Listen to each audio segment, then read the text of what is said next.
Já parou para pensar que hoje você está vivendo coisas que ontem você não acreditava ser possível? Quem disse que seria fácil? Jesus nunca disse que seria fácil, mas Ele deu uma promessa para nós: pode ser leve, porque eu vou trocar de fardo com você. Eu já troquei de lugar com você na cruz, então aquilo que você merecia receber, eu já recebi. E aquilo que eu merecia por parte do meu Pai, eu entreguei para vocês. Mas isso não significa que vai ser fácil, irmão. Se a gente perder tudo, mas não perder a fé, a gente não perdeu nada.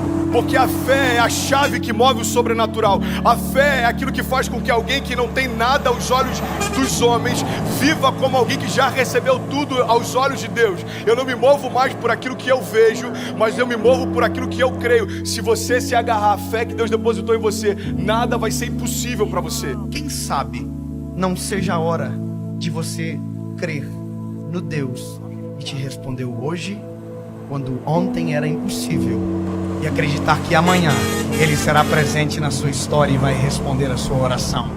Uma palavra libera um destino. Uma palavra ressuscita mortos. As nossas decisões, elas têm impactos a curto, médio e longo prazo. Porque existem reflexos do que fazemos, repito, curto, médio e longo prazo. Coisas simples, sabe? Coisas que às vezes parecem ser até simples demais, mas que são importantes e que definem a nossa trajetória. A razão número 1 pela qual as pessoas não conseguem o que querem é não saberem o que querem. Se você parar para pensar na nossa vida, nós só valorizamos quando aquilo que estava nas nossas mãos vai embora. E nas nossas mãos não tinha valor, mas quando vai embora a gente percebe o valor que tinha, mas que nunca falamos quando nas nossas mãos está. Nós não olhamos com um olhar sensível para aquilo que temos, para o que somos. Nós precisamos de dor, nós precisamos de perda para verbalizar coisas que os nossos sentimentos ocultam, às vezes até mesmo de nós. Por que você murmurava ao invés de você declarar aquilo que você desejava ver? A fé não é a gente constatar o que está acontecendo, é a gente declarar o que vai acontecer. Então, ao invés da gente ficar murmurando, entenda isso em nome de Jesus, começa a declarar por fé as realidades ao teu redor e elas vão ser transformadas. Aquilo que poderia ser um ponto de tensão na minha casa se tornou um pilar de sustentação na minha casa. Por quê? Porque não tem a ver com aquilo que me cerca, mas como eu enxergo aquilo que me cerca. E é por isso que eu quero te convidar em nome de Jesus a entender, cara, a razão pela qual a gente não vive muitas coisas é que a gente não sabe para onde a gente quer ir.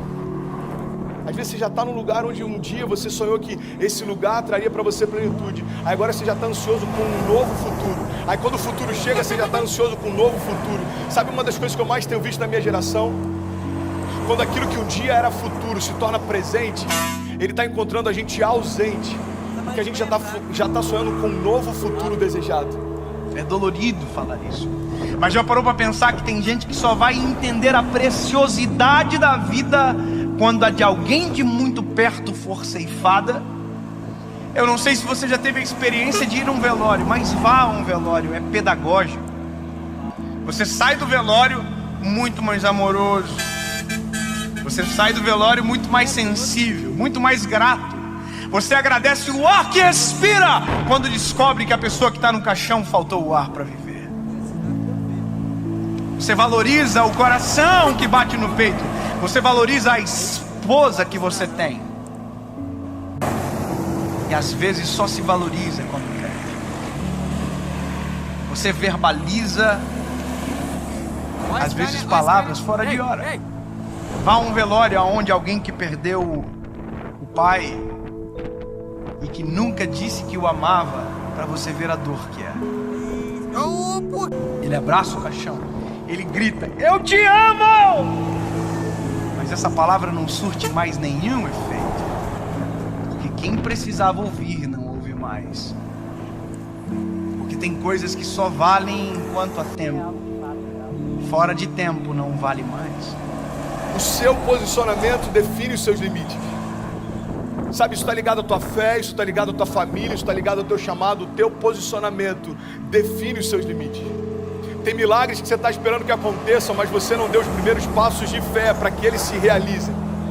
Tem romper que você está esperando que se manifeste, mas você ainda não deu os primeiros passos de fé para que ele aconteça. Tem momentos, irmão, que a gente está clamando para que Deus mande a chuva, mas a gente nem preparou a terra ainda. E Deus está falando: ei, se eu mandar a chuva do jeito que os campos estão, eu vou destruir a tua plantação, eu não vou te abençoar com isso. É Deus falando: ei, se prepara para receber aquilo que eu quero derramar. Se prepara para receber aquilo que eu vou derramar sobre você. Você precisa se posicionar na direção do teu milagre. Nós não podemos deixar a nossa vida chegar a um momento onde as esperanças não existem mais, porque aquilo que era para ter sido um tempo, perdeu-se o tempo. Perder para valorizar. Nós não precisamos disso. Nós não precisamos, deixar ir embora para perceber a importância que tinha quando estava perto. Alguém que não é rei ainda, mas já se porta como tal, está preparado para assumir o trono. Você quer um exemplo claro? Deus unge Davi. Davi era improvável, Davi era desconhecido, Davi até para o seu pai e para os seus irmãos era invisível, mas a partir daquele dia, aos olhos de Deus, Davi já estava no trono.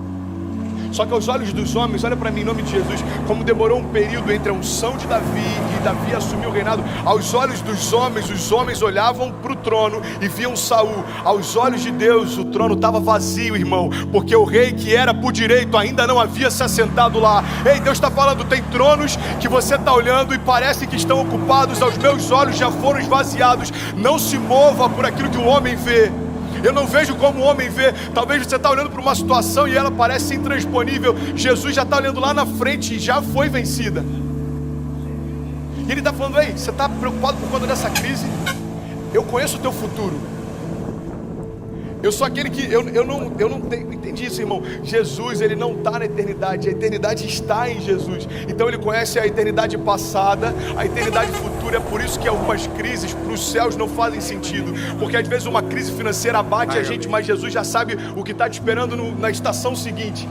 E ele está falando para a gente nessa manhã: ei, você está preocupado por conta dessa crise? Filho, eu desenhei a tua história, eu sei aonde você vai, fica tranquilo. Pare de reclamar daquilo que você ainda não se moveu para viver. Pare de reclamar do resultado de escolhas que você não fez. Para você viver a vida que você deseja, você precisa abrir mão da vida que você leva.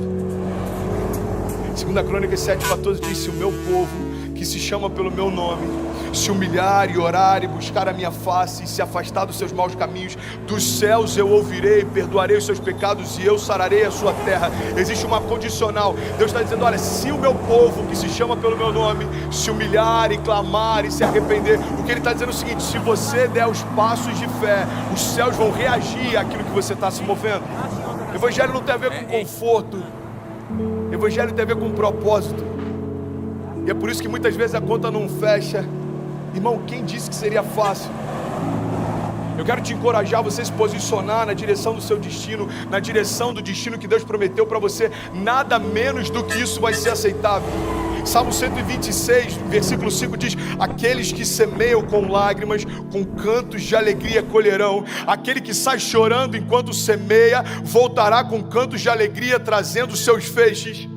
Mas eu não posso fazer por você aquilo que só você pode fazer.